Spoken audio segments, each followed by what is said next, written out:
Ernesto had been the principal of this private school for 15 years and was particularly proud of the school's academic record during his tenure.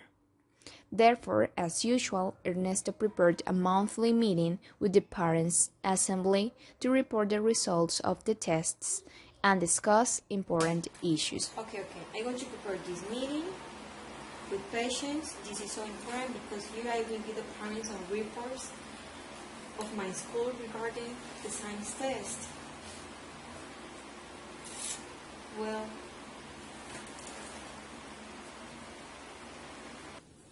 the day of the meeting arrived. As always, Ernesto was wearing his best suit and showing his firm attitude.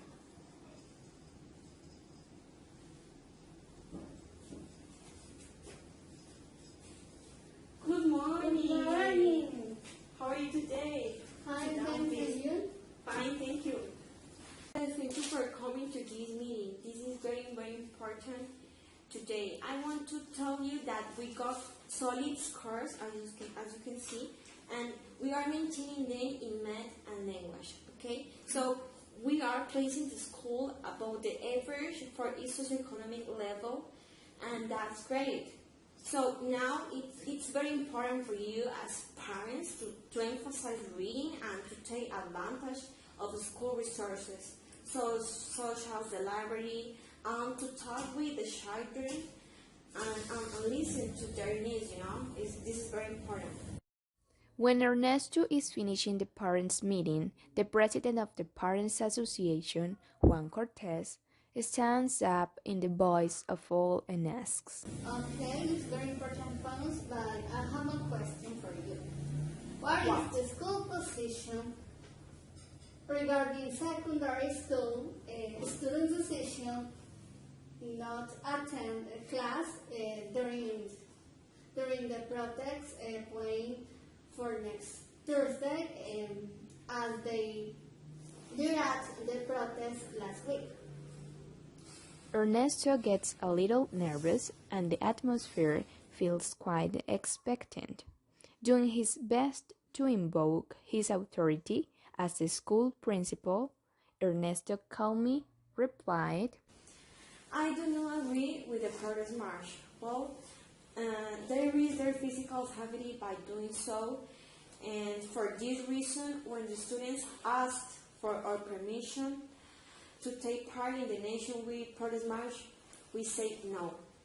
And I want you to know that we consider this matter with great care and with only after a great deal of reflection that we came to this decision,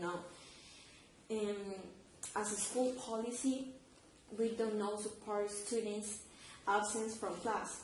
We do, however, believe that the students have legitimate reasons for protesting. And I want you all to be assured that we are carefully monitoring this situation. Ernesto is thoughtful. As soon as the words came out of his mouth, he flashed back to a recent conversation with his son, Camilo, a university student and alumnus of Ernesto's school. Camilo had made it very clear to his father that I always support the rise of all Chileans to a quality public education, and as such, I support the national student protests that have been organized by Association of Secondary and University Students. That I'm going on a strike. The Students' Assembly voted in favor of the strike, and I'm basically in agreement with the demands. But don't worry, nothing's going to happen at your school, as usual. this conversation, the recent events at the school, and now the concern raised by the Parents' Association had left Ernesto feeling increasingly uncomfortable. He tried hard to recall other occasions in which his students had taken a stand on their issues, and he had to acknowledge that he had never allowed the students at the school to participate in these types of events. He also thought back to his own university years and his refusal to participate in any type of protest that might jeopardize the efforts his own family had made to put him through college, efforts that had allowed him to become the family's first college graduate. With all these thoughts racing through his mind, Ernesto suddenly felt the need to talk things over with his son again.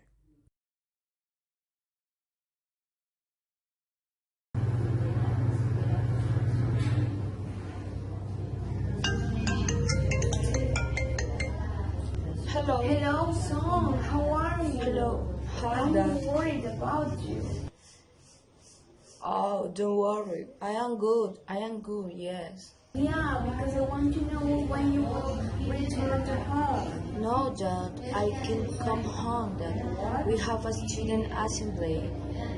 Maybe in 1 hour. Yes, he said I nodded. I suppose at your school things are business as usual, no? So much for those kids. Sound like they will have to wait until after graduation to make themselves heard, no?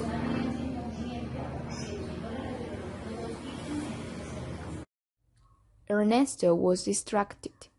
All he could think about was this dilemma that had him so perplexed. Oh, what should I do? What should I do with my students that they want to protest? This is a really difficult situation because I don't know what happens if they affect their health, their integrity with these protests. I don't know what parents are going to think about this, what is happening right now. I don't know what to do. What should I do if they want to participate despite this police? I don't know. Throughout the city, several secondary schools joined the protests and the marches. One of the caravans planted itself directly in front of Ernesto's school while the students were attending classes.